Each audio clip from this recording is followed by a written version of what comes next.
Your broadcast. Okay. We're live. Are we live? We are live. Hi, everybody. This is Deb from the center, and I am here to introduce what I believe is the most important show that we've had. I don't think we've done anything more important than this in the 3 years we've been doing this.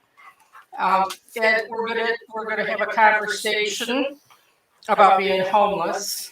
And before we do that, we'll go to a Kyrie with our trans report. So take it away, Kyrie. Where did I put the mouse? Oh, thank you. Whoa.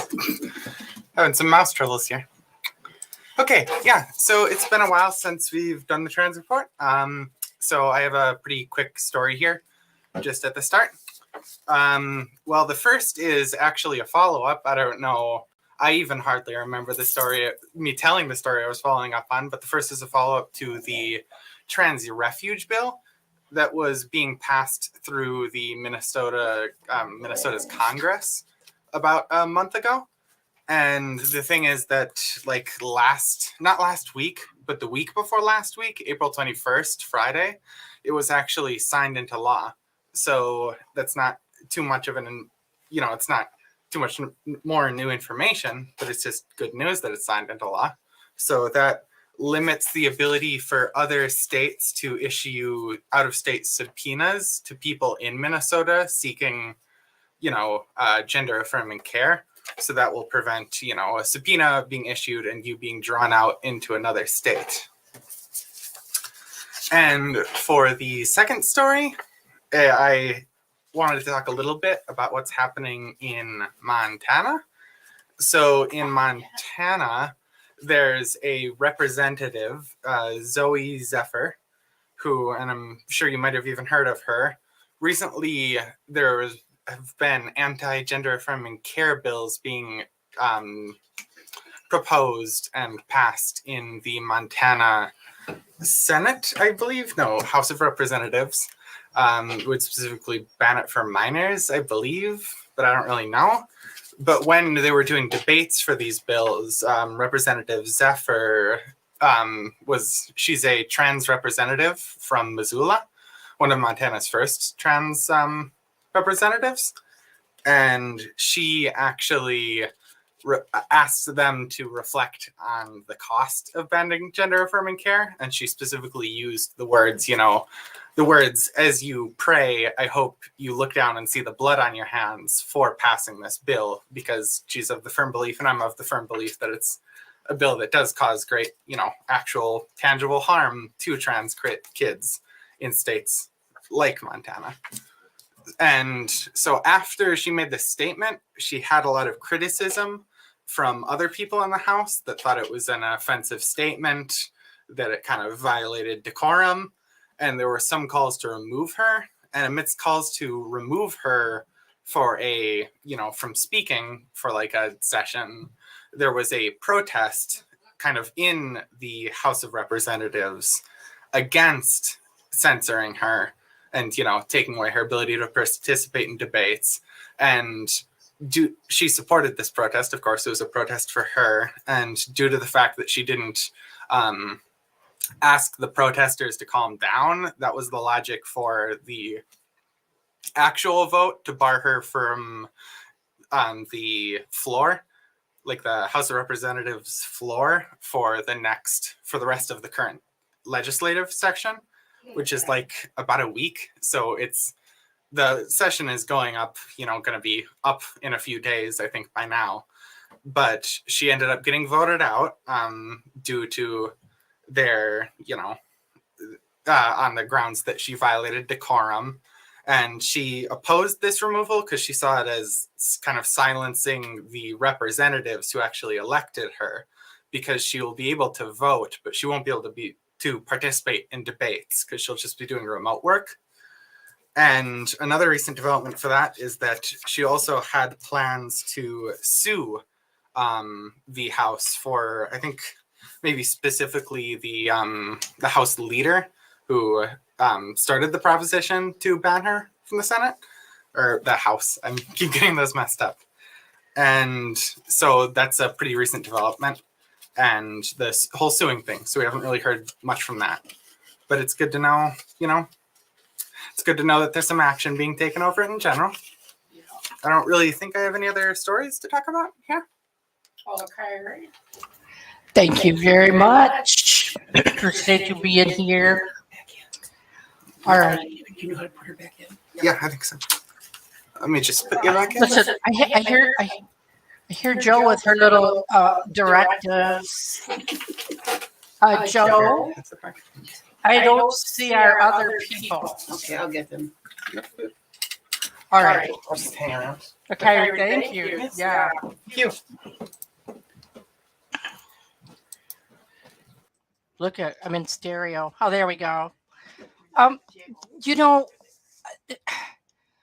I'm not exactly sure how I feel about the topic that we've got, other than I'm so overwhelmed with the thought that we need to get rid of some stereotypes and we need to get rid of some misconceptions. And that is in the many things, but I'm going to tell you, the things that I've heard lately, and it feels like there's a war on homelessness, but it's not the right kind, because it feels like the war is on the homeless. We can hear from the mayor, we can hear from the city council, we can hear from the police department. None of that tells us what it's really like to experience homelessness, and it doesn't tell us how they got there, how can they escape, what happens, what's the experience. I mean, were you raised in homelessness? What? And there are so many stories. And I've said this a couple times today, and that is that if there are 100 people, there are 100 stories. It simply depends on your story. We have a couple of people here who have experienced homelessness. They have their own stories, they have their own experiences, and yes, you won't be speaking for everybody, because only you can speak for you, right? Which means that nobody can speak for you and you can't speak for yours. But I want to try to help people to maybe misplace or displace some of their thinking, and instead really look at things for the way they are. We could call it the face of homelessness. It doesn't matter. Being homeless is not the same as going down the street and seeing somebody and saying, well, look, there's 5 homeless people there. Those are 5 human beings. And they're 5 people with a different story and different experiences. They spend their day differently from each other. They can get up in the morning and their day will not be the same as the person who's standing next to them. But I'm not going to go on and on, because I want to make sure that we get into this. We have 4 guests, 5, because Jace counts 2. In fact, little Jace even experienced some homelessness. So if you don't mind, let's go around, if you don't mind. Sandy, why don't we start with you and have you guys introduce yourselves first? Hello, I'm Sandy Brecky. My background is in nursing, and I've done underserved medicine for many years, decades, actually. Hi, I'm Randall Brown. I'm a La Crosse resident, formerly homeless La Crosse resident, and a student at Viterbo. And I'm Julie McDermott, and I'm the director of a new local organization called Karuna Housing. And I've worked in homeless services in La Crosse for quite a number of years now. I'm Heather Ellen Archer. I've actually only been a resident of La Crosse for 2 years, formerly homeless. This is my 6-month-old son, Jace. And I don't come from homelessness. I actually come from what would be considered a good family. But through a lot of stuff in my past, I ended up homeless. But I am getting ready to go back to school at um, Western this next fall and doing groups and stuff here. So turning my life around. That's fantastic. Uh, Julie, let me ask you a question. You have been um, renting space here at the center, and seeing your clients in here besides outside of the center. But I've gotten to I've gotten to know a lot of your clients. It's kind of hard not to get attached to people that you see all the time, and they all have shared their stories with us. Um, God, they're so wonderful people. What what do you see as one of the biggest misconceptions, one of the biggest mistake in people's thinking about the homeless community? I think one of the things that we were all talking about before this started is the idea that some people just want to be homeless. And this is a notion that not only does the general community have, but a lot of other service providers believe it. It's oftentimes as something I see when people are, especially service providers, frustrated with working with somebody who doesn't seem to be making any strides or any changes in their life. Things aren't getting better. And we kind of throw up our hands and say, "Oh, they just want to be homeless. They prefer to not have a job. They prefer to not have any responsibilities. They just want to party down in Huska Park." And I have found it very rare to meet somebody that genuinely wants to be homeless. I've encountered a couple guys in particular that kind of like living outdoors and living rugged, but that's not even a handful of people in all the years that I've served. I It's very rare. In most cases, most of the people that I work with, there's something keeping them from being able to achieve their goals of housing or treatment or whatever, and it's usually tied back to mental health issues and trauma in their background. But you know, and I don't know how you guys feel about it, but I think that's probably one of the biggest things that I hear all the time, and it's so wrong. Yeah, when we talk about um, well, even multi-generational, and Julie, you were telling me today about um, somebody that was raised homeless. They almost didn't even know how to function without it. That is a rare case, I know, but that indeed can be one of the reasons, can't it? I mean, when somebody says, "What's the reason for homelessness?" My God, take out the scroll. There's all kinds of things that can happen. Um, how did that happen? How many homeless people do we have right now in La Crosse? Do you know about? As of the beginning of April, we do a monthly dashboard, and as of the beginning of April, there were 261 households that were homeless. So that includes, when we call a household, we call single individuals their own individual household. So that includes families as well as single individuals. And so there's actually probably more people than 261 simply because families have more people in their units, but also we don't ever have a true count on how many people are homeless. That's just how many people are kind of crossing the doorsteps of our service providers. It's very difficult to get an accurate count of the number of people. So it's probably much larger than 261. But if Mhm. you wanted to house everybody on our prioritization lists who are waiting for some sort of supportive housing or help, you would need to find 261 units as of today. Yes, yeah. Um, so, and anybody can answer the questions that I'm asking. I'm just kind of putting them out there. Um, there are jobs open.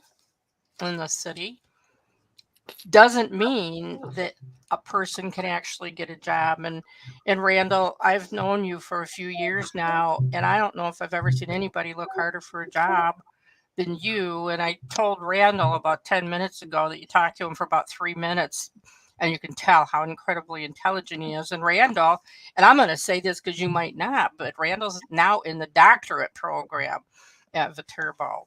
So, yeah, and I could just go on and on about the respect that I have for him. So, you weren't always homeless, right?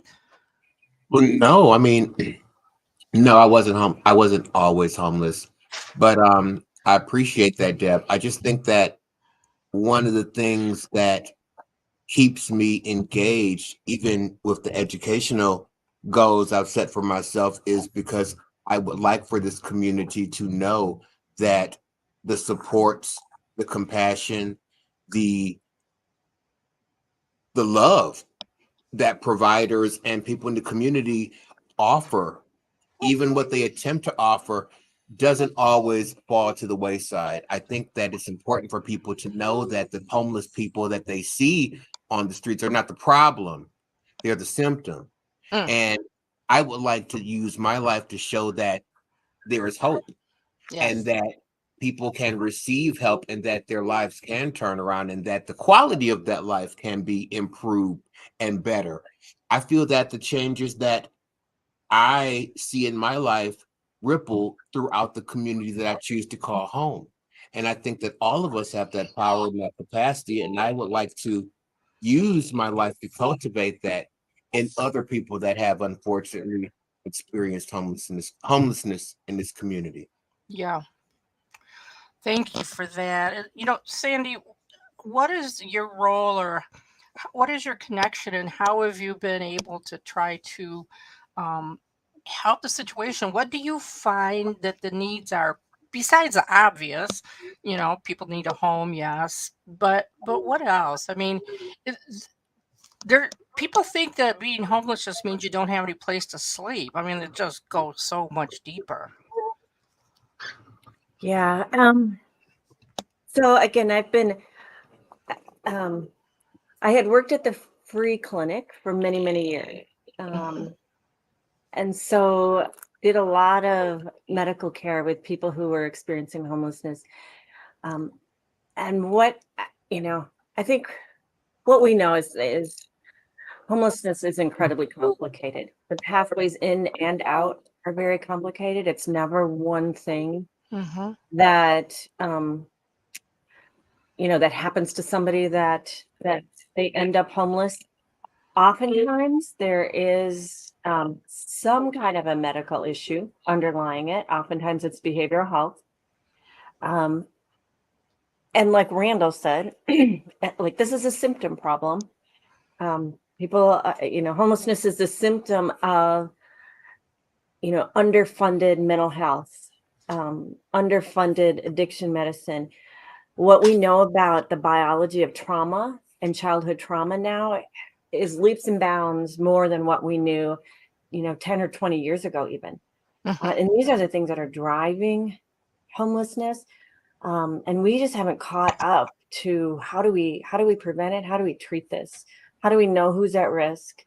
When somebody hits homelessness, one of the things we know is like we need to get them back in housing as quickly as possible. That's when we see success. When somebody is chronically homeless and homeless for a long time, it's harder and harder and harder to get somebody back into housing. Ultimately, the solution to homelessness is housing, just, by virtue of definition. But it's way more than that. It's what happened to somebody. And I think those are the questions we ask. What happened that you ended up in this situation right here? Where did we miss? Where were the gaps in services? I do some work in the schools now, and I listened. I had a kindergarten teacher tell me one time that they could predict whether or not a kid might graduate or not graduate the first year of kindergarten. And you think about that and you look at the opportunity that we have to surround families and surround kids with resources Yes. that would prevent struggling down the road. I think, yeah, again, my role tends to be medical, and we see tons and tons and tons of medical need out on the streets. And again, I would say we see more behavioral health than most things. And it's really, really hard to treat if we can't get people in a stable environment. Yeah. I wonder, and you know, I suppose it's just a question that people throw out. I don't know what kind of an answer there is, but how much mental illness causes homelessness, and how much mental illness is caused by homelessness? You know, if that makes sense. And you know, I try to picture, and you know, we think we can't try to picture being homeless, but you know, my wife Jo slept under bridges. She can address homelessness better than I can. Um, you know, there were times when I was scared, but at the end of the day, my furniture might have been gone, but I had a bed to lay in and a roof over my head. So we could try to imagine it if we want, but the difficulty of it is, you know, I think what I try to picture though, what it would be like if I was homeless, and then I really try to picture it. I'd have to start with getting up in the morning, and then what? You know, can somebody tell me what a typical, and there is no typical, but what a day is like, Heather? What was the day like for you when you woke up unsheltered? Well, like I had said earlier, that whole thing that the homeless are lazy or just don't want to work and stuff like that. Yeah. Like I said, I come from a background where I was a farming kid, and we got up at 4 a.m. and made a meal for a gigantic family. And even, you know, as a female, I was throwing hay and driving tractors. You know, our days started early and ended late. And I still can say with certainty that I never worked harder, you know, in my life than I did when I was homeless. Part of that is because you get like a sense of community. When it feels like the whole world is against you, these people, I mean, okay, so yeah, they kind of prey off of each other, and it's a very dysfunctional family, but it does become a family. And so if one of us needs water or is low mobility and stuff, the other ones are picking up that weight. There is, as dysfunctional as that family system is, it still is somebody that's there for you, where the community around you becomes kind of judgmental, and it's like the whole world is against you, but these people aren't. And so you band together, and so you're not just fighting for yourself, you know, and how am I going to get food and water and the basic needs, and that's a dog fight uphill. And then you're also doing it for the people around you, because it's surprising, even though they're dysfunctional children fighting with each other, where they're still like, nobody else is going to mess with my sibling, you know. It's one of Yeah. those type of dynamics. And so my days were never longer or harder than when I was homeless every day. It was, and I would sleep in patches. There's also um that sense of not security. You know, am I going to wake up without the simple things that I had? You know, even if you're going into a shelter system and they want you to surrender your things Mm. to a basket, then at the next day, if things are missing, it's well, we can't be responsible. Well, this is all I have, and it was a dogfight to get what little I had, and now you're telling me it's just not your problem that you lost it. Why should I want to surrender? I mean, at that point, I might as well wrap myself up in a tarp and sleep outside, because at least I know where I'm at the next day. You know, it becomes that kind of survival struggle, that basis between accepting help and not trusting it. When I stayed at Huska, the talk about the count of how many homeless it is, when the workers would come into Huska, people go over the back fence, over the stairway, and there were even people that had those little canoes that maybe the workers never saw that, but they were getting in that little side river, and they were actually canoeing away. And they weren't doing this from cops and first responders. They were doing this from simple workers that were bringing in food and stuff. When you get to a point where you're so let down and so judged and so simple workers that lost their jobs for certain reasons. Okay, I don't care what they did, that an organization felt they had the right to fire them. They had built connections with people that had no room to be let down again. It's like a child or a puppy. If you keep beating them, they're not going to trust you anymore. They're going to, that's going to be their automatic response. They think that's what they're going to get. Yeah. And our system is so broken in some ways. Don't get me wrong, it's fabulous here. They're heaps and above anywhere else I've ever been, but it's still so broken in ways. It's like these people have no room to be let down, to have their trust broken. Some of these people, even though I was in a, like I said, air quote, good family, my coping skills and, stuff like that was stuff from my childhood. Like even coming from what looked like a good family to people on the outside, my childhood, traces back to abuse and not being able to trust and, having problems with just kind of hopelessness and self-worth and stuff. And when you come from that, you have no room to even give.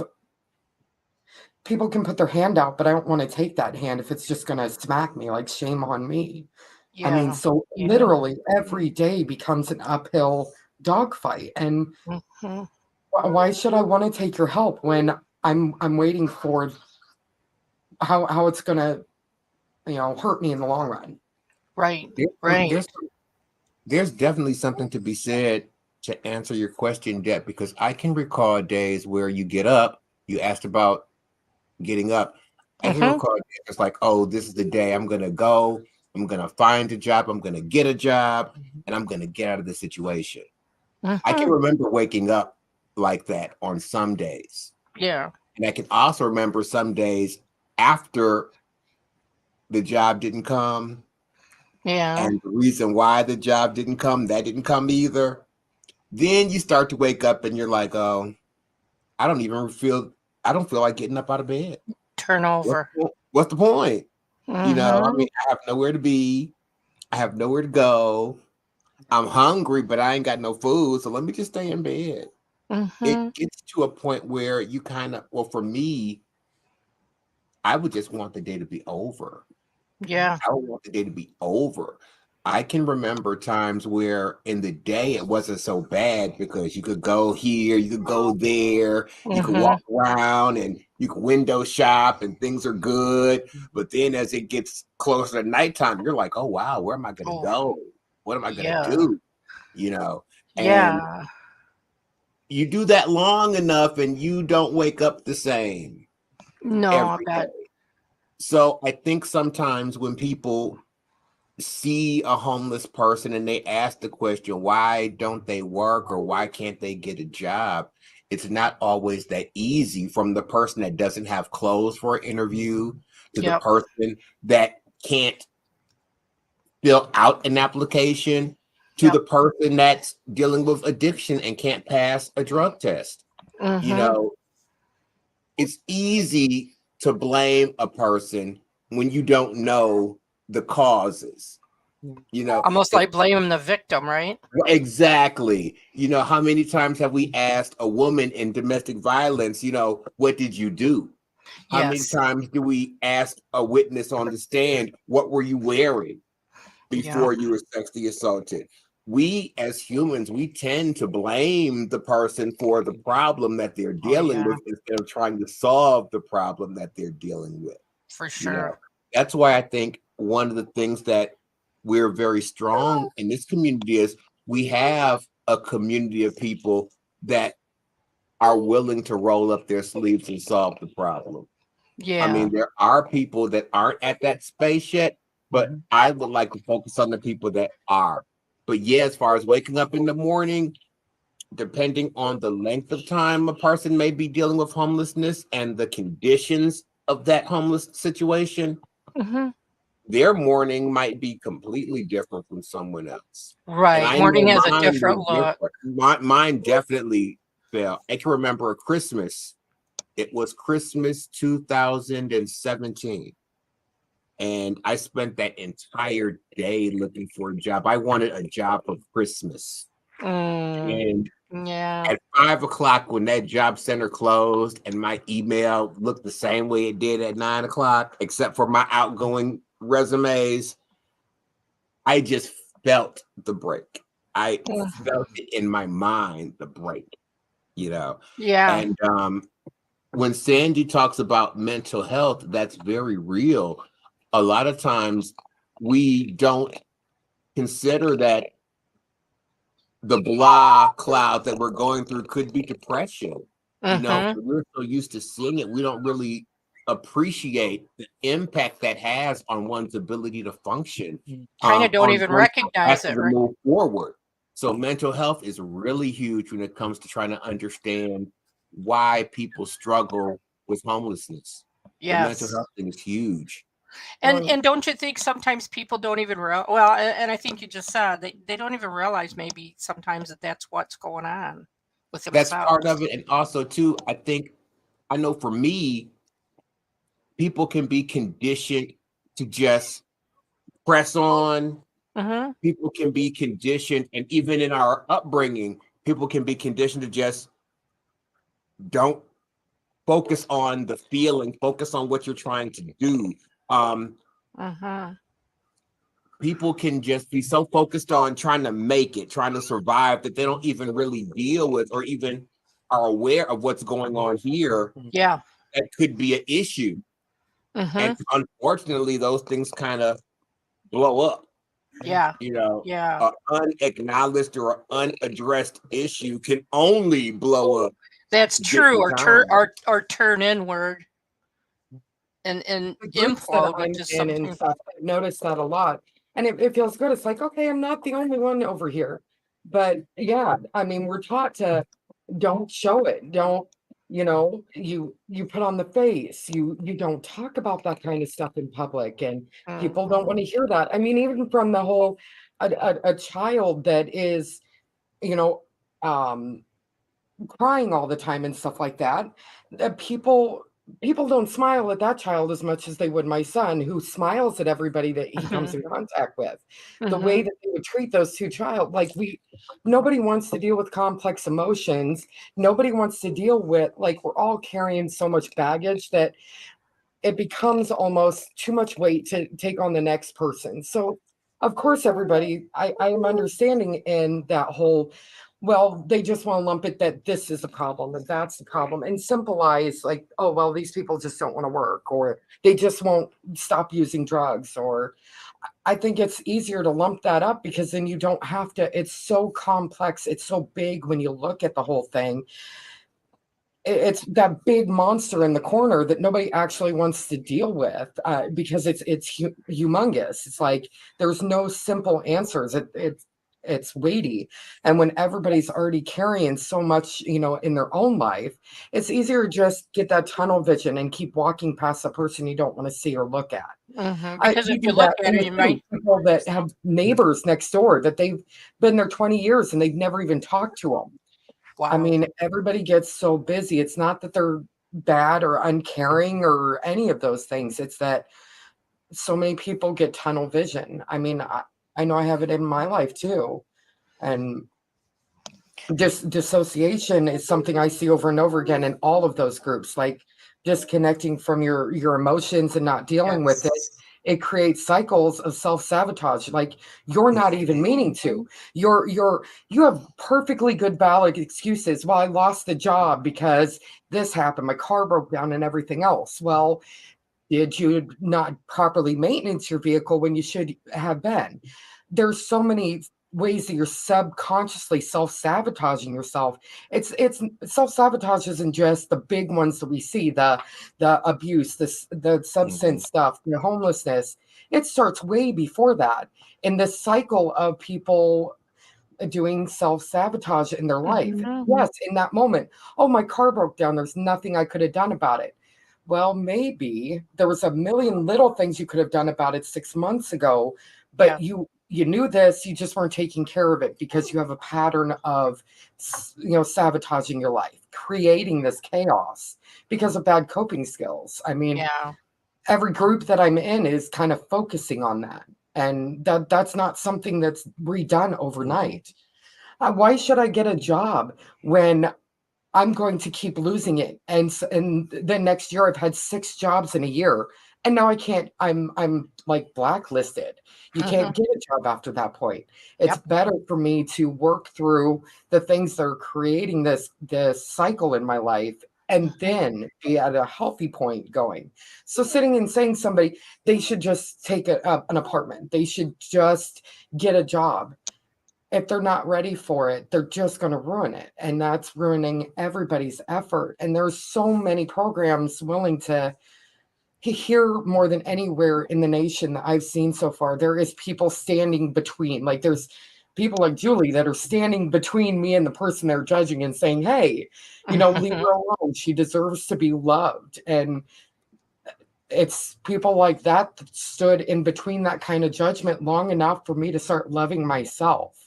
And that's what it took. Like my life, things that happened, it took hope away. It made me hate myself. I couldn't even picture in my life doing anything better because this is all I was worth. I couldn't do better. Like, this is the trash that I am. My life had created that. And from that place, I couldn't get up and do anything. I mean, it's complex, but that simple statement does cover it. Like, if you take away hope or somebody's ability to see that they're worth anything, then that's what they believe too. And it took. I've lived for years and all over this country, and this was the first place that I found people that sat there and said, "We're going to love you even when you don't love yourself, and we're going to wait for you to be at a place and then help you." They weren't pulling me up the mountain, but they were standing at the top holding the rope for me. Stood there, and they weren't letting me down. Like, they were there. They weren't going to let go, and that's what I needed. I had been looking for it for years. And it didn't save me, but it saved my son and the family members that were dying inside, thinking that there was like 6 months that my entire family thought I was dead. And that ruined all of them too. I mean, it's heartbreaking, but that was me. I was buried underneath self-loathing and substance abuse, and just no hope in my life is where I was. And it took a lot of people saying, no, you are worth it, you are loved, and we're going to stand here, and I was what they called a runner. I was one of those people that would jump over the back fence. Julie would turn, and all of a sudden I'm gone. They would joke about it because somebody'd be talking to me, they'd get distracted, and I'm gone. They're like, where'd Heather go? I was one of those people that would bounce out the other side because I had no room to be let down. And I had no faith that people could love me in a healthy way. I had no room to be hurt more. I was fragile. I was that egg up on the wall. Like, I had no room to be hurt anymore. And it took a long time. Like, the entire time through the Econo Lodge, I was running out the back door. I mean, it started there. That really, God knew I needed to be here, because that is where it started. They started stopping me from running out the back door. They'd say, okay, Heather, you got free will and everything, but why don't you come and sit and talk to us for a minute, and they would not judge me when I'd have a breakdown. I just had no room. I hated myself. There was days where I just, I can say that, like the Econo Lodge, I'm a big speaker on that. This boy is alive, and I am alive today because of them. They saved our life, because I was at a point where most days I didn't want to live. And they sat there and they stopped me and said, "You are loved, and it doesn't matter what's going on." And that's what made the difference. Mhm.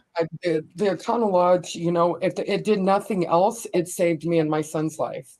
And how Yeah. much is that worth?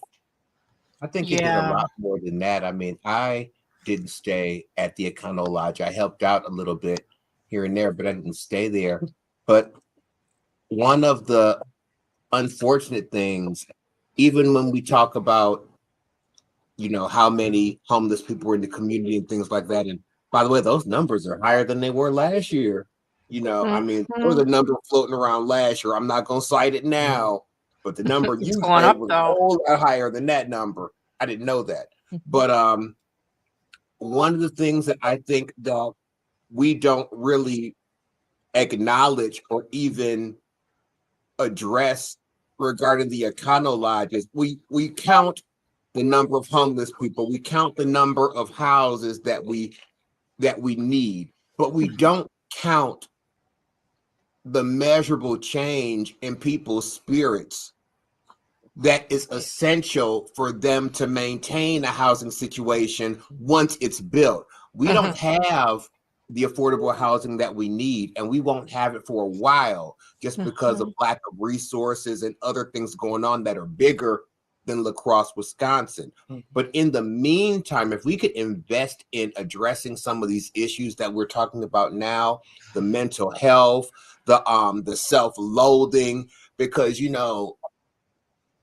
our community does a great job in hurting homeless people, but it's reductive because trust me, we feel bad enough about ourselves and our situation without Yes. the additional Yeah.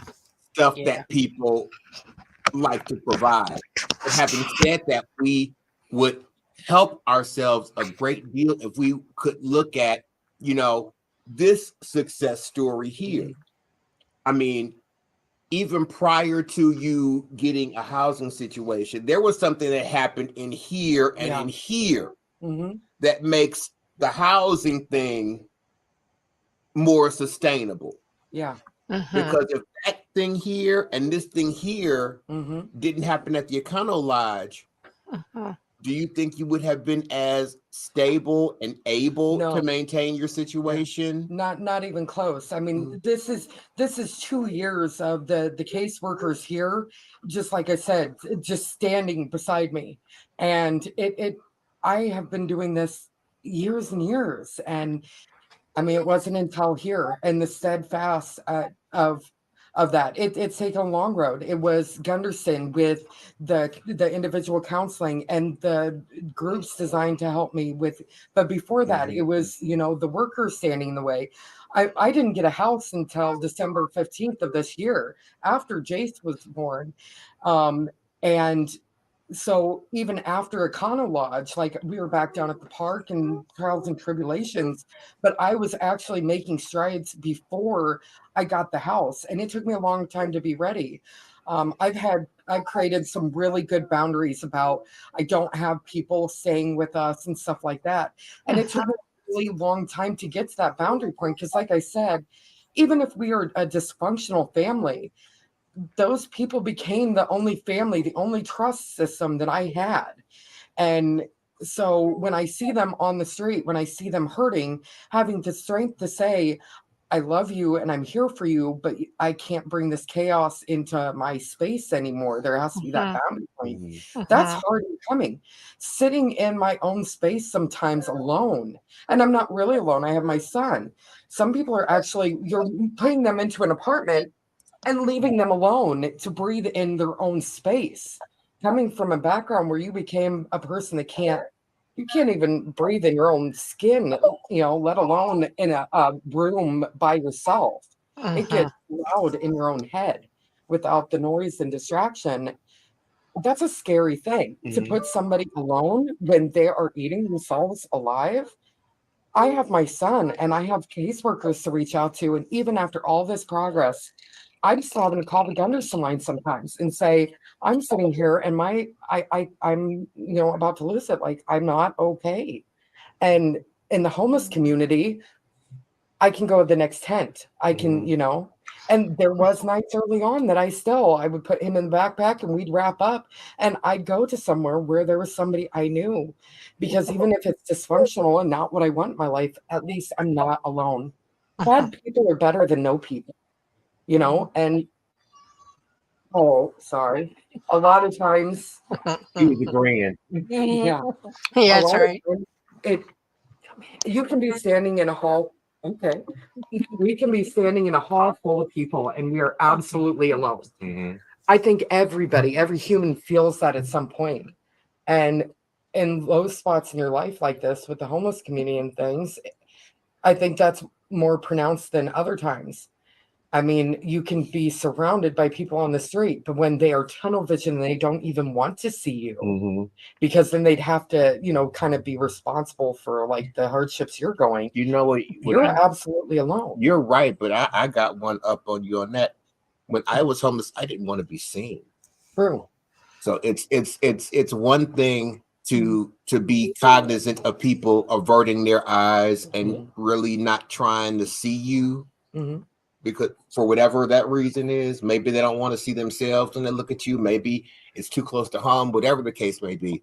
But yeah, that self-loathing is just so harmful, and I'm happy to hear that you are getting past that because I know it's a process. I mean, even a person that's housed, there's stages to that recovery. I mean, for me, recovery is don't do drugs, stay sober, all that. That's recovery, true enough. But on another level, recovery is readjusting myself to having my own space because for so long I didn't. So there's stuff that I have to refamiliarize myself with. I had to figure out, what is a cleaning schedule? I had to figure out, all of these things all over again. So that's recovery for me as well. But I'm so happy to hear that. Weren't you in the paper? Yeah, I was. I think I saw I saw that too. Yeah. And, yeah, and it's even being inside four walls. There was times where it wasn't just me hating myself, but past situations like when I say I was a runner, I really was a runner. I would start getting anxiety attacks just being closed in four walls. I mean, they provided the Econo Lodge, and there was times where I'd be out in the middle of winter for days. I just they'd be worried about me. They'd send other homeless looking for me. It's like, where's Archer? Where is she hiding at? Because I couldn't be there. I could not be confined because after being without four walls for so long, you feel kind of trapped. And when you're constantly waiting for that bad thing to happen, it's like homeless. I can't That speak security. for everybody, but a lot of them, we get really good in not being seen. And people will walk past us, and we're back in one of those things. I've had people still do it. Like I can become still enough standing in a doorway, even with him when he's sleeping, that people walk past and not even notice I'm there. I mean, that's kind of a survival technique. Yeah. Like I watch myself still in anxiety situations. Like my workers will spot it now because I will start putting my back to the wall. I will actually put myself in situations where nobody can be behind me. And that's one of the survival things because you get really, I don't know that I was ever really scared. It's like, come at me, bro. That I couldn't defend myself. But you get on such that hypervigilance. I mean, it's not even paranoia. It is hypervigilance. When life is kicking you so much, you get to the point where you're always watching your own back. And so a lot of that, like, I understand. Yeah, you want to get people housed, and well, they have shelters, so they should want to stay there. But when a person is so survival mode that they are afraid of somebody being able to stand behind them, just sticking them into a room, and when that inner self-loathing, like, yeah, it's so much more than just putting someone in a place. And the caseworkers here in La Crosse are amazing. But you almost need a fleet more. I realize they have funding problems and there's a lot of resource problems, but one of the biggest helps right now would be getting, probably 2-3 dozen more caseworkers so that they're going out, because that's, like I said, one of the biggest things that helped me and other people that I know was the constant not being alone. I still do it when I'm walking Jace and I'm going through the parks. I don't really want to stop. I don't really want to get wrapped up into whatever chaos they've got going on. But I will sit there with Jace, and all of a sudden they're noticed again, and they're smiling, and I'm a face that they can trust. Like, you need to get some really devoted workers in there that will stay with it. And even if they go and sit beside somebody at the park and not say anything to them, that person, that's a small miracle, one of those small daily miracles. You don't know if you're saving somebody's life just sitting beside them on the bus stop, because maybe that person is at a place where they can't even breathe in their own space alone anymore. I mean, that right there is enough to save somebody's life, and the other person might not even know it. Yeah. I mean, small kindnesses like that, smiling at somebody can make a difference. And so, I mean, just we need a lot more people that are just willing to get out, there and Drop this I pacifier. love that analogy. That whole, you can't pull anybody up the mountain, but you can stand at the top and hold that rope for them. Yeah. Yeah. And people in my situation where I'm kind of coming to the other side of that, I have to be careful of that too. I have to remember, I can't pull everybody up the mountain with me, even though I want to. I Even can though you only want to. stand at the top and use that same example. I'm not going to pull you up, guys, but I'll stand here and hold the rope for you. You can't bring them into the place that you're staying at without it causing you to lose your place. You can't spend all your paycheck, helping out your friends and stuff. Like, you have to be on that same path of doing better. But you can stand there and be the example. You can go into that bench and sit down. You can bring them a bottle of water. You can remind them, I love you too, man, and I'm going to be here. I can't do it for you, and so it's passing it on to that same, that same people, learning from the example that came before you. And there are people that are promoting peer support for people that have experienced homelessness. And when I say peer support, I'm talking about people that have had that experience and gotten past it and are now in a position to help other people get to a better place of stability in their life. So when I hear Heather talking about pulling people up with the rope, I'm hearing peer support, because that's what we're needing. So we may not have the number of case managers that this community needs, but if we could cultivate people with the lived experience of homelessness to assist other people in coming up a bit, that would really fill a huge gap in our community. Do people who if somebody's trying to help, do people do they have a tendency to look at you like, well, what do you know? You've never experienced this, easy for you to say or whatever. I mean, is there any resentment there of people saying, here, let me help? And do they say how? What do you know about this? Or are people more accepting of help? Well, I think people come out of different bags,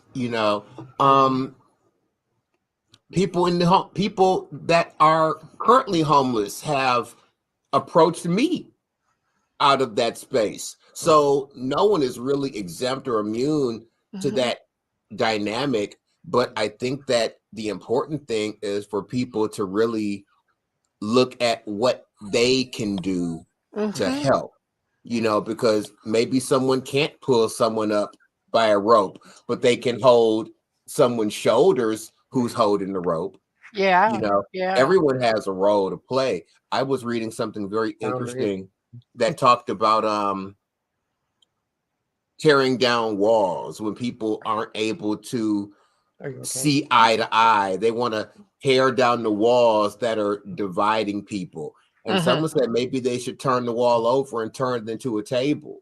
So maybe that's something we should look at doing, when it comes to reaching out to people in need.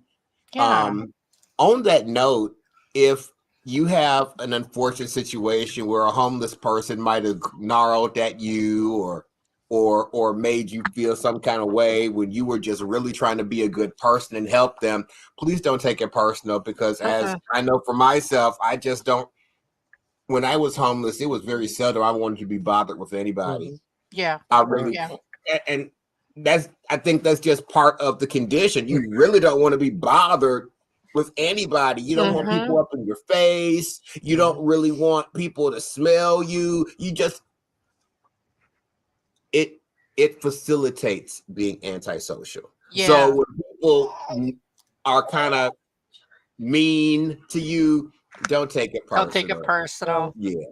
I related to well, in the Econology, you said tell the workers, man, I couldn't do your job right now because it's like taking care of 100 behavioral disordered 5-year-olds. I mean, because the mentality gets very, very small, and I was included. I'm like, I'm one of those troubled children. Like, I'm giving you a hard time. I know how difficult I was. I was not easy to love. I mean, and they loved me in spite of that. It's a difficult thing, but I had become like, that dog that's been abused and beaten. I'm sitting over in the corner, and you might be trying to feed me, but I'm just as likely to bite you, and it really is that mentality. Like and part of that was you get to a point where you feel so in love. Life has treated you so in love. That's your inner image. I'm unlovable. I get to a point where it's like, I don't even want to be loved because there's a responsibility in that. Then I have a responsibility to be good to you and do for you. And I don't have room for that in my life. Like that is a good example with it. I mean, it does make sense. As far as if people would ever say, well, what do you know about it? I think one of the things, being in the same community where you were homeless and kind of drive yourself out of that. Even the new people, if I'm walking through the park with my son, enough of the people that had been in that situation, it's like grandfathered in. I see a few of the people that were still in the crew that were living homeless with me, and they're coming and being in my space and interacting with my son and getting that good feeling. And then all the other people are they kind of come in too. So as long as you're like presenting yourself to that scene, it just kind of rolls over. I went through what they call Squirrel Park last week, and I saw some of the people that I was homeless with, and then I met, I'd say, a good 30 people that I had never even seen before. Really? And I spent like 2 years homeless here. And it's like, where did these people come from, Yeah, where were they? Yeah, but see, and so they do the same thing. The community is really gossipy. And so they're like, well, who's she? And they're like, oh, well, that's Heather Owen. And they explain it. So like you do kind of get godfathered in. It's not as hard when you've lived homeless here, like that next group, you become notorious. They know you. They know We even you. have nicknames for each other, I won't say the one they've given me, but Oh, come on, Heather. and so you get that notoriety. I mean, so you've got the faces of what is considered the homeless community, and that kind of rolls over because the people change, but it never fully transitions. It doesn't seem. Yeah. I'm going to ask you guys some really simple, I don't know if it's simple, but some really basic questions. These are things that I wonder about sometimes, or they're things that I know, and in my head I try to imagine them. When you wake up in the morning, where do you get your first drink of water? Like if you wake up in the morning when you're homeless and you don't have anywhere to go, most people can just get up and go to the faucet and get a drink of water, right? Do you ever have to worry about? An even better one would be than that. What do you do when you get up at 3 a.m. and the bathrooms are closed and you have to go to the restroom? Yeah, that was my next question. Yeah. You get up in the morning, and pardon me for being crass if I am, but what do you get up in the morning? You have to pee. What do you do? I mean, really and truly, I think that's something people don't think about. You know, and then I hear that sometimes people. Is this true that there are showers that sometimes like caseworkers or somebody will take you to get a shower um And, down by you the know, where's that at, Joe? there were some resources like that, but then it depends on. It's hard for them to even get it out there. I mean, they get like 10 to 15 takers. Well, that's the people that even heard about it. I mean, even Yeah. myself, like I'd hear, oh, well, yesterday they took people up to the showers. And then, Yeah. they were always trying to find resources, but it was hard for the workers because then these people don't have towels and they probably don't have soap. And so they have to get those things together for them. Yeah. And even when they did the up at the middle school up there, the workers didn't realize that there was no hot water. Yeah, Oh my And at least there was God. water. I mean, we took people to the pool, and it's a pool shower, so it's all open. It's not Yeah. private, so No. it's not like you're going to, do your own thing with all your own personal hygiene habits. You're Yeah. there with a bunch of other people, and we're trying to move as many people through, Yep. as quickly as we can, so we can get as many people through as possible. And she's right, there was cold water for a long time. Okay. See, that's So- interesting because if I were homeless, I would probably just forego that option altogether and do without. Yep. Well, and a lot of and I people did. think that's true of a lot of people. Really. Yep. I mean, well, and then part of that is like the hard work every day. I mean, there's public bathrooms in La Crosse. I'm going to be honest. I've even washed myself in the sink with a quick trip. You go Mhm. all the way over to the one over by the college. Mhm. On what is that, West Street? And they are the ones that have. Okay, so think about where Huska Park is. I And so I'm know. gathering my supplies. I'm going to the public library to try to find a razor with some soap and stuff. How And did you get there? try to find a good piece of cloth. And then I'm going all the way over to the other side of town to just do a sink bath. How did And you get then there, Heather? Did you have to walk? a lot of times, I mean, when I had a bike, I would bike, but we get resourceful. But I was 8.5 months pregnant with Jace, Oh my and I God. was still walking 20 miles a day. Yeah, see, this is the thing. And I have to say, and I'm not going to start complaining about the city. I'm just not going to. So don't take it this way, but I'm gonna be really good. But my impression when they moved everybody down to Huska Park was, why did they put them way out there? Do you know what I mean? It's like, wait, that's not close to anything. Well, I can understand that. I mean, I really do fall on both sides of that fence. I do see it because, like I said, if I'm honest, even myself, I would compare myself to a behavioral disordered 5-year-old. Like I was just on survival mode, so I wasn't well behaved all the time. I was difficult, and so if I wanted to deal with that, I would definitely put me in timeout over here where I could do the least amount of damage to the public image. Like that's the whole set them off to somewhere where they can get complained about the least. I can understand that. Oh, Think about the damage they did down there. When I was staying down there, I mean, Lord love them, but I would get from the workers big old things of bleach and have to go in and completely bleach the bathrooms. And that was aside from the workers, washing them down. And part of the sad part about that is a lot of the people that were trashing that place weren't people that were actually living in tents down there. They were people that were coming to hang out there. I mean, we kind of police ourselves and stuff, but people that were coming to hang out in that community. Thank you. A lot of times we're the ones coming down and trashing it. And I mean, I'd have workers thank me and stuff like that. And I'm like, why are you thanking me? I mean, these are my people doing this. It's my kids creating the mess over here, And and this is my space. This is where I'm trying to come to use the bathroom or wash myself up in the sink up here.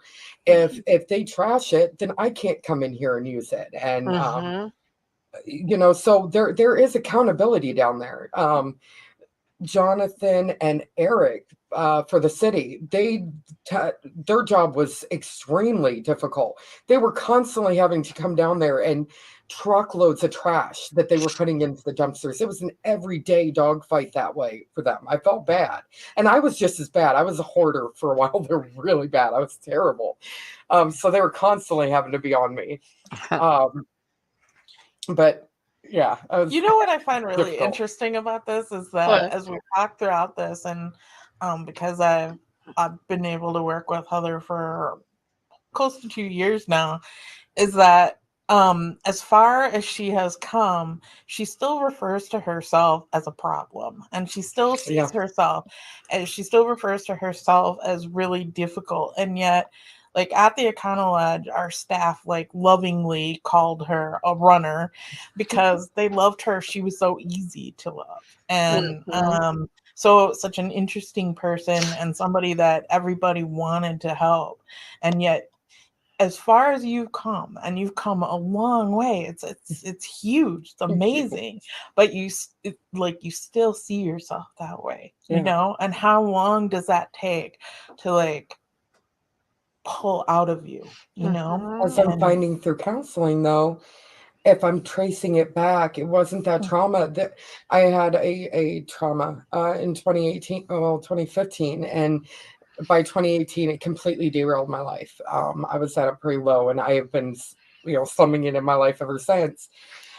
But if I'm honest, as I've found through counseling, it actually started before that. It took me a lifetime to build poor love and respect and boundaries for myself and poor coping skills. And so how long does it take to do 30 some years worth of bad learning?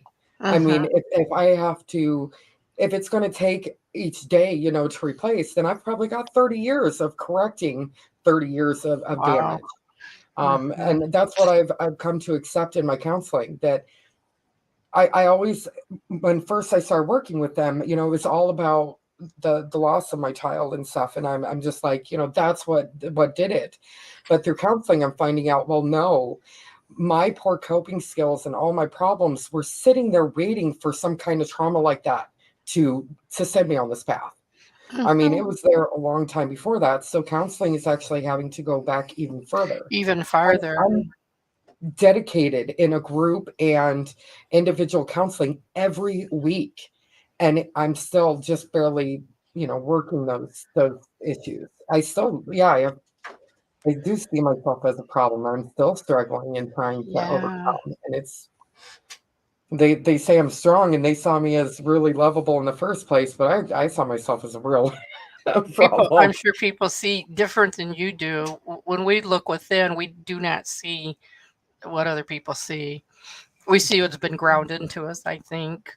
I mean, Sandy, do you feel like that's a common issue with people not being able to undo or unlearn those things, and that it just contributes to the issue? I think what you said, where it goes way back. A lot. When we look at adverse child experiences, so there was the adverse child experience study, and they would look at 10 different things that might happen to a child, anything from divorce to having a parent in jail or mental illness or ACEs. ACEs, addiction. What we know now is like that has an impact on how the brain develops. We used to just think, oh, what happens as a kid, they're not going to remember it and they'll be fine as an adult. But we know now that's not the way the brain works. The brain can only take so much. And it needs to survive. So it does what it can to survive. And oftentimes, what we see are really maladaptive coping skills. So this is what we see it with children that have been abused. Like, this is how I survive. And then it becomes maladaptive, and throughout their lives, they go back to that coping that is maladaptive, and it takes a long time to undo. I love listening to you. You're so, yeah, you're just so you self-reflect. Like, you're so smart, honestly. Like, Well, this is thank what you. this is about. Like, I'm learning so much here this evening, honestly. You get to Yeah. you don't consider it a problem, because I figured out for myself a while ago that you have problems and you have issues, and I didn't want to have either, but I figured out that problems are external and issues are internal. What I mean by that is, if you don't have your rent money, that's a problem. But if you took your rent money to Potawatomi and spent it, that's an issue. Yeah. So Okay, that's See, and the I problem, love those things me you're bringing, too. understanding the problem, the difference between problems and issues, helped me figure out that I didn't want to be either, and to deal with the ones I had. So I hope that at some point in your journey, you get to the place where you don't see yourself as a problem, but that you've overcome some problems that you were dealing with. You know, the Gunderson team has been, great with that on, they say it's replacing your problem thinking. Okay, so your thoughts, your feelings, and your actions and behaviors are three different things completely. Feelings should not be touched. It doesn't matter what you're feeling. You are entitled to every feeling you have, but that's not the same thing as a thought. A feeling can cause a thought pattern, but you need to separate it, yeah. and that has to be completely, those two categories has to be completely separate from a behavior and an action. Just because I feel some way doesn't mean that I have to act a certain way. I can be very, very angry at you, but it doesn't mean that I have to treat you poorly. There has to be, you have to relearn that break between those three columns. Like, yes, they all affect your feelings, affect your thoughts affect your behavior and stuff like that. It's taking it back and dividing those three away from each other. I can have a feeling that doesn't necessarily have to change my whole thought process. I can have a thought that doesn't have to affect my feelings. It's that whole, when I feel it, I stop myself. It's like putting on the brakes, and also letting go of things too. And that was a hard one. I've got control issues. It's pretty common to everybody I know. Letting go of what little I can control in my life has been a real challenge, for me in this stuff, because that control of my feelings that's going to cause this action and stuff like that, that is kind of a control thing. Like, making the conscious effort to just say, okay, this isn't manageable right now, I'm going to set it aside, distract, and do something else, and come back to it when I'm more reasonable. Were you able to do that while you were homeless? Absolutely not. This has been 2 years of dogfight in it, and like I said, I am working every week. I'm in a group over at Gunderson that is amazing, Seeking Safety. I sing its praises, um, and it's teaching me those foundations and stuff. And that's an hour and a half every Monday. Every Monday, I'm over there for an hour and a half, and then individual counseling. A couple of days later, it's broken down into 2 segments so that I have that crutch. It's like every Monday, every Thursday. So there's that space between. And sometimes I'll bring stuff into group and they'll be like, write this down and we'll address it in individual counseling. They have a good program, but then the suffering, that group should be with anybody. That would be a great one. I think every one of my friends, would benefit from it. When I talk about the stuff, it seems to help them, pass that on. They're like, oh, that's great. I'll say, just do the next right thing, guys. Don't push at yourself. Just do the next right thing. I don't care what you did yesterday. I don't care how you messed up this morning. Just do the next right thing. I don't care if you mess up tonight. Tomorrow morning when you wake up and you've had some sleep and you feel a little better, do the next right thing. I'm your cheerleader over here, guys. This is cool. That's amazing. You know, It's and amazing. that's the Mhm. foundations are teaching me. Don't focus on any of the negative. You don't have room for negative. This is all about positive and moving on. Not focusing on any of the garbage in your life. The next right thing.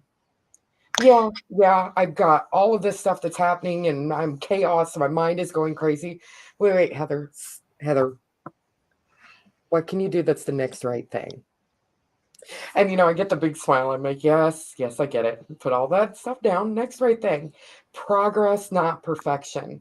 Like they have so many of these that I'm passing on to other people. Other people are like, yeah, thanks, man. I forgot about that. I needed that. Thanks for saying that to me. Wait, And Heather, I needed that. Seriously, I needed that. It's amazing. but Can I these say something to you about you? One of the things that I hope you're giving yourself credit for is how dedicated you are to this. You take yourself there once a week. You take yourself to your individual therapy once a week. That's incredible work. It's incredible work. And so I see you not as the problem. I see you as part of the solution. one of You the know, biggest parts about that I'd like to say though is it's okay to say I'm doing great and everything else. I'm one day away from falling completely apart. I'm honest with myself about that. uh-huh, Every one of those bad coping skills is going to be with me the rest of my life, uh-huh, and it has became it's my counselor talked about trailer grooves in a field. You see those fields and they've got these tractor trailer grooves on the outside where the tractor trailer has gone for the last generation. uh-huh, My life, all of that bad stuff that pulled me down into that dark spot where I couldn't breathe in me, that's my trailer groove that I built over the last 30 years.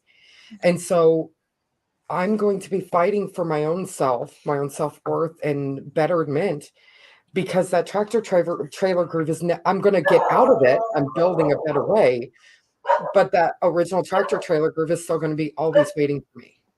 So I have to keep that in mind. But then it's a balance because that self-worth thing is a catch. Julie and points out like, oh, you're doing so good and all the positive, but that inner self, I'll always be that little girl that is not good enough. That's, sitting in the corner inside me crying, that is all those broke down things. She's always going to live there. I can start being kinder to her, but she's always going to be there. And that's one of the catches too. Like I'm one really bad day away from, all of my life falling apart. And so that constant support, even after somebody's gotten on their feet. And then it's not wish I could live in a bubble where everybody around me is that positive and feel good. And yeah. because my inner monologue, nobody, I think most of the people I know are the same way. Nobody's my worst critic but me. Like all the stuff that you guys can do, I can stop being around you. I can't get out of my own head. Like I hate living in here. And I think a lot of people have expressed that kind of thing. It's hard living in here. You don't hear my inner monologue. I'm my own worst critic and enemy. But then in our society, even without meaning to, I had a neighbor that was very kind and great person and everything else. Even he stood in judgment the other day of me. I I have no one really in and out of my home except for my caseworkers. Jace and I are extremely quiet. We don't keep late hours. Like I've totally changed around my function. I don't even have my friends in and that kind of support from the homeless community because I had to set those boundaries for my son. But because he had known my background, he fell right into that bias too. And he is a kind and a good man, but even he fell into that kind of judgment, and I could be very angry and at him, but even that puts me right back into that next person that's saying I'm not a good person or Mhm, something like that. I'm mhm, still judged that way. People that saw me when I was homeless, and I did the dumpster diving thing for a long time. Mhm. They saw me as, well, she's trash and this and that. I still see those type of people in public. They didn't see that I was helping landlords on the north side clean out rentals, and some of them really like me. They didn't see all of the good things I was doing. There are so many people in our homeless community that they're the first one to hold the door for you. They're the first Yeah. one to take the drivable cart at Walmart back for you. They get up and do wonderful things in the community. For every person that's making trash in your back alleyway, there is another one that's walking around all night throwing the trash back in because they do care about the place they live. I mean, there is a distinction, and it depends on where you are as far as you're loving yourself too. Um, so for everyone that you're complaining about that's doing bad, there's another one that's doing good, but we're looked at and judged the same. I'm so long into this recovery. I'm doing all the right things. I'm living what is considered the right way, even from my past. I love that. Like people say, well, it's because they come from this household, that poor household or something.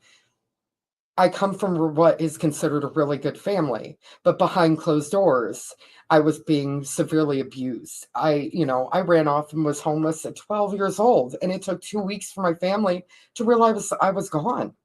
I wasn't even noticed that I was missing. How does that happen? Yeah, that's one of our quote good families. So that kind of judgment, so stuff like that, I hate the labels, but you can't. We do it as humans. We can't. Forgive my neighbor because he can't help himself. He did not mean it in that offensive way, but I live in that bias all the time. I'm put right back into that.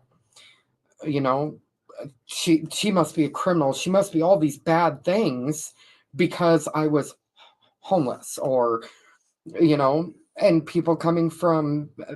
You can have the kindest, best, most supportive person I have ever met that comes from the most horrible situation, but they're the first person to be pointed at when something goes wrong.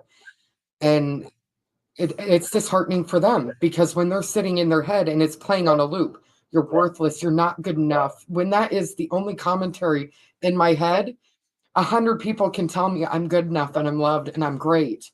But it's that one person that tells me I'm not worth it, I'm bad, that I'll listen to inside. But what we have to do is try to figure out how come that person's voice is louder than your own. Mm-hmm. That's the work you really got to do. I loved listening to you, but the only thing I wanted to add was no one really told me this, but my mantra when I was homeless was this is not a destination, this is a detour. Mm-hmm. I would tell myself that all the time. If I was walking with nowhere to go, because you'd be walking with nowhere to go. This is not a destination. This is a detour. This is not a destination. This is a detour. Because I didn't have anything else.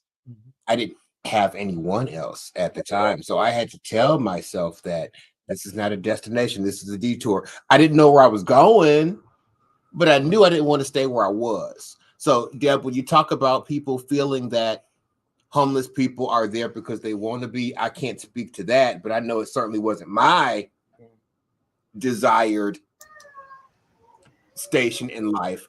So I had to tell myself all the time, this is not a destination. This is a detour for me. You know, and I'm still not at my destination, but I'm not where I was. And that's the most important thing. Because I think homeless or not, everyone wants to move forward. The only time people don't want to move forward is when they're dead or if they've come to a place of complete contentment. And I don't know too many people that are at the complete contentment place. So we all want to move forward.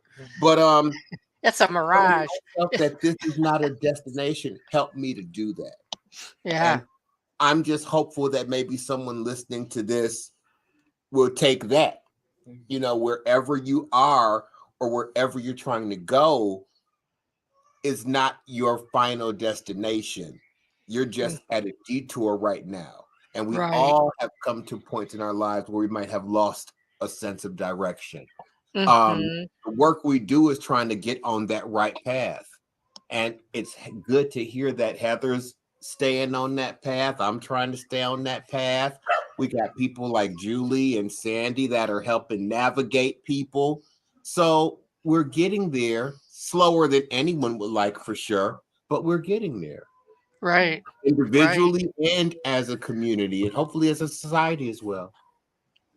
You know, Well, what I find really interesting about all this, and Sandy, maybe you, man, I don't know if you feel the same way, but like you started this conversation, Deb, about trying to break up, misconceptions about people who are homeless and, what is it like, being homeless. But I think one of the things that I love about my work is being able to go down and meet people and like, I always feel like I found a treasure. Like I met Randall years ago and I just yeah. loved him. Now Randall was unique because very who's a very snappy dresser. And I used to compliment him on his outfit.